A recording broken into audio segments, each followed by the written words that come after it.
Good morning students. आज हम DNA replication में शामिल एंजाइम्स व प्रोटीन के बारे में डिस्कस करेंगे। सबसे पहले हैं रेप्लिकॉन प्रोटीन्स।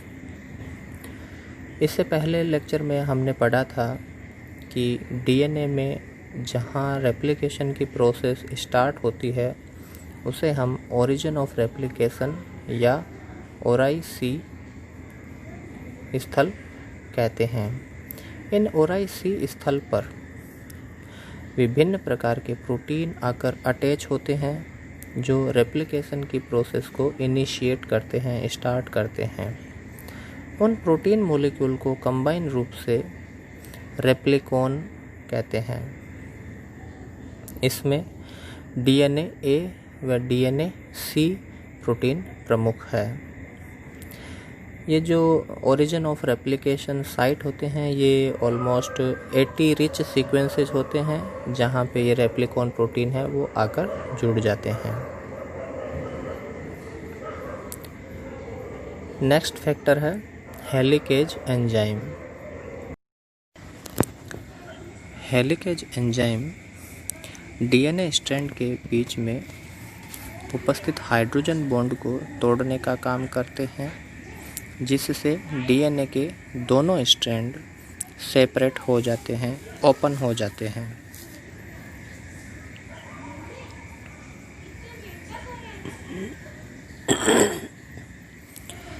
नेक्स्ट फैक्टर है SSB प्रोटीन। ये सिंगल स्ट्रैंड बाइंडिंग प्रोटीन होते हैं जो हेलिकेज एंजाइम की क्रिया से बने सिंगल स्ट्रैंड के साथ जुड़ जाते हैं तथा डीएनए स्ट्रैंड को पुनः रीवाइंड होने से रोकते हैं।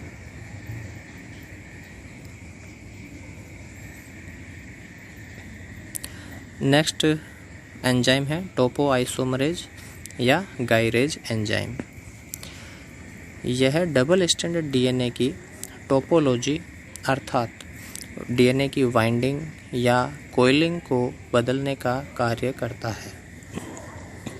हेलिकेज एंजाइम की क्रिया से जब डीएनए सिंगल स्ट्रैंड में बदलता है तो उसमें प्रेजेंट कोइलिंग या हेलिक्स आगे की तरफ शिफ्ट होते जाते हैं, जिससे डीएनए में पॉजिटिव सुपर कोइलिंग क्रिएट हो जाती है।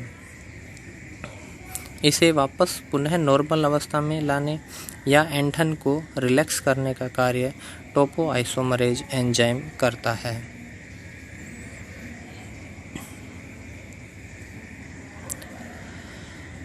नेक्स्ट है प्राइमेज एंजाइम। यह एक प्रकार का आरएनए पॉलीमरेज एंजाइम है जो शॉर्ट ओलिगोन्यूक्लियोटाइड को जोड़ने का कार्य करता है। डीएनए रेप्लिकेशन में शामिल मुख्य एंजाइम डीएनए पॉलीमरेज में एक ड्रॉबैक या कमी होती है कि वो डीएनए रेप्लिकेशन की प्रोसेस को स्वयं स्टार्ट नहीं कर सकता है। उसे रेप्लिकेशन के लिए या पॉलीमरेज न्यूक्लियोटाइड को जोड़ने के लिए 3 प्राइम पर OH ग्रुप की रिक्वायरमेंट होती है और इस कमी को पूरा करता है प्राइमेज एंजाइम। यह डीएनए टेम्पलेट स्ट्रैंड को रीड करते हुए 5 प्राइम से 3 प्राइम दिशा में छोटे आरएनए प्राइमर को जोड़ने का कार्य करता है, जिससे रेप्लिकेशन की प्रोसेस स्टार्ट होती है।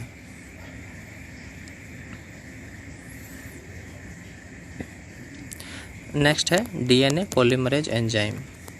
यह रेप्लिकेशन प्रोसेस का प्रमुख एंजाइम है जो प्रोकैरियोट्स में 3 प्रकार के होते हैं: DNA polymerase first, DNA polymerase second और डीएनए पॉलीमरेज थर्ड, तथा यूकैरियोट्स में लगभग 8 से 10 प्रकार के डीएनए पॉलीमरेज पाए जाते हैं, जिन्हें DNA polymerase alpha, beta, gamma, delta, epsilon आदि नामों से जाना जाता है।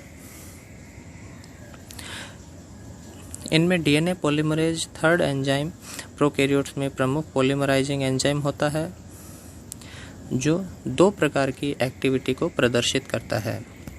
फर्स्ट इम्पोर्टेंट एक्टिविटी होती है इसमें 5 prime to 3 prime polymerase activity, जिसकी वजह से यह डीएनए के न्यूक्लियोटाइड्स को जोड़ने का कार्य करता है, डीएनए स्ट्रैंड की सिंथेसिस का कार्य करता है। सेकेंड इम्पोर्टेंट एक्टिविटी है 3 प्राइम टू 5 प्राइम एक्सोन्यूक्लियेज एक्टिविटी। यह वास्तव में एक तरह से प्रूफ रीडिंग की एक्टिविटी होती है।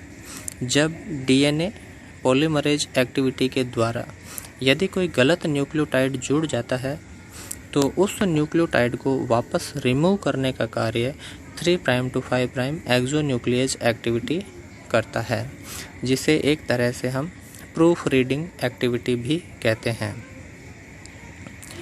डीएनए पॉलीमरेज फर्स्ट है वो प्राइमर को रिमूव करता है और उसके बाद में जो गैप क्रिएट हो जाता है उस गैप को भी फिल करने का कार्य करता है, वहाँ पर नए न्यूक्लियोटाइड डीएनए के न्यूक्लियोटाइड को जोड़ने का कार्य करता है। तथा DNA polymerase second enzyme DNA repair mechanism में हेल्प करता है। नेक्स्ट है डीएनए लाइगेज एंजाइम।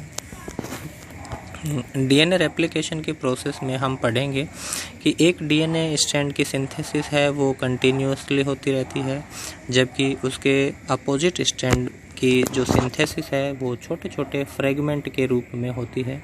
उन्हें हम ओकाजाकी फ्रेगमेंट कहते हैं। इन ओकाजाकी फ्रेगमेंट को आपस में जोड़ने का कार्य डीएनए लाइगेज एंजाइम करता है।